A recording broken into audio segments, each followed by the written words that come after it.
आकाशवाणी चंडीगढ़ से प्रादेशिक समाचारों के साथ मैं निधि मुंजाल। विश्व में पर्यावरण संरक्षण प्रयासों में समर्थन के लिए आज पृथ्वी दिवस मनाया जा रहा है। सन 1969 में यूनेस्को शिखर सम्मेलन में सुझाव के बाद पहली बार 1970 में पृथ्वी दिवस मनाया गया था। इस वर्ष पृथ्वी दिवस का विषय है हमारी शक्ति हमारा ग्रह। पृथ्वी दिवस का उद्देश्य पर्यावरण संबंधी मुद्दों के बारे में जागरूकता बढ़ाना और धरती की रक्षा के लिए कार्रवाई को प्रेरित करना है। ये लोगों को जलवायु परिवर्तन, प्रदूषण और स्थिरता के बारे में जागरूक करता है और स्वच्छता तथा पौधारोपण जैसे सामुदायिक प्रयासों को संगठित करता है। गृहमंत्री अमित शाह आज नई दिल्ली में राष्ट्रीय कृषि विज्ञान परिसर पूसा में पृथ्वी बचाओ सम्मेलन का उद्घाटन करेंगे। इसका उद्देश्य जलवायु परिवर्तन को कम करने और आर्थिक विकास को गति देने के लिए बांस की क्षमता का पता लगाना है। इस सम्मेलन में देश भर से करीब 1200 प्रतिनिधियों के शामिल होने की आशा है। केंद्र सरकार ने ईसाइयों के सर्वोच्च पादरी पोप फ्रांसिस के सम्मान में 3 दिन के राजकीय शोक की घोषणा की है। पोप फ्रांसिस का कल निधन हो गया। 2 दिन का राजकीय शोक आज और कल रहेगा, जबकि अंतिम संस्कार के दिन भी राजकीय शोक होगा। देश भर में राजकीय शोक के दौरान सभी इमारतों पर राष्ट्रीय ध्वज आधा झुका रहेगा और कोई आधिकारिक मनोरंजक कार्यक्रम नहीं होगा। हरियाणा के मुख्यमंत्री नायब सिंह सैनी ने कल पंचकुला जिले के गांव सुखदर्शनपुर में श्री माधव गौशाला में श्री राधा कृष्ण मंदिर का लोकार्पण किया व पूजा अर्चना की और पौधारोपण कर गौ सेवा की। इस मौके पर मुख्यमंत्री ने अपने कोष से 21 लाख रुपए तथा शिक्षा मंत्री महिपाल ढांडा और कृषि एवं किसान कल्याण मंत्री श्याम सिंह राणा ने भी 11-11 लाख रुपए माधव गौशाला को देने की घोषणा की।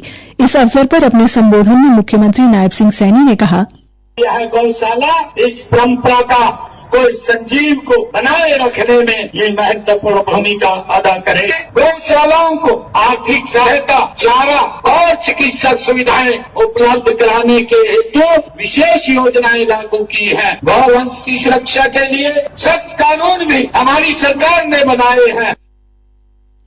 मुख्यमंत्री ने कहा कि माधव गौशाला को गायों के संरक्षण एवं रखरखाव के लिए वर्ष 2022 से लेकर 2024-25 तक लगभग 47 लाख रुपए की अनुदान सहायता दी गई है। उन्होंने कहा कि प्रदेश में गौशालाओं को आत्मनिर्भर बनाया जा रहा है। इस वर्ष गौशालाओं का बजट 595 करोड़ रुपए किया गया है। संबोधन के दौरान श्री नायब सिंह सैनी ने कहा कि सरकार प्रदेश में पिछले कुछ दिनों में हुई आगजनी की घटनाओं से फसलों को हुए नुकसान की भरपाई करेगी।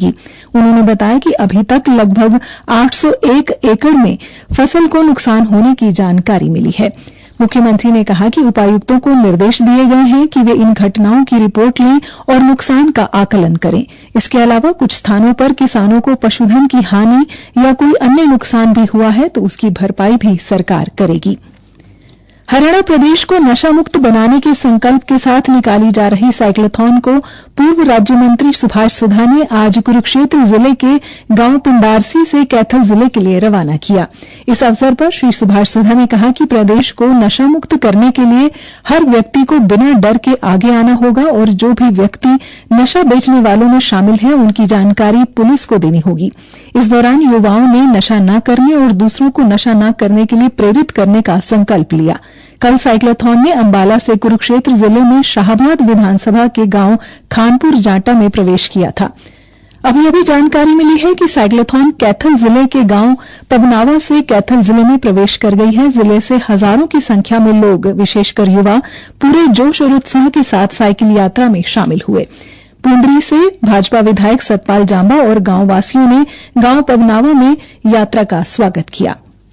हरियाणा के मुख्यमंत्री नायब सिंह सैनी ने अधिकारियों को स्वर्ण जयंती गुरु दर्शन यात्रा योजना, सिंधु दर्शन यात्रा और कैलाश मानसरोवर यात्रा का विस्तार करने के निर्देश दिए हैं ताकि नागरिकों के लिए तीर्थ यात्रा के अवसरों में बढ़ोतरी हो सके। उन्होंने पर्यटन विभाग को हरियाणा के सभी 5 होटल प्रबंधन संस्थानों में बेहतर छात्र प्रवेश व्यवस्था सुनिश्चित करने के भी निर्देश दिए हैं। मुख्यमंत्री कल चंडीगढ़ में हरियाणा विरासत एवं पर्यटन विभाग की समीक्षा बैठक की अध्यक्षता कर रहे थे। इसी के साथ ही समाचार बुलेटिन समाप्त हुआ। नमस्कार।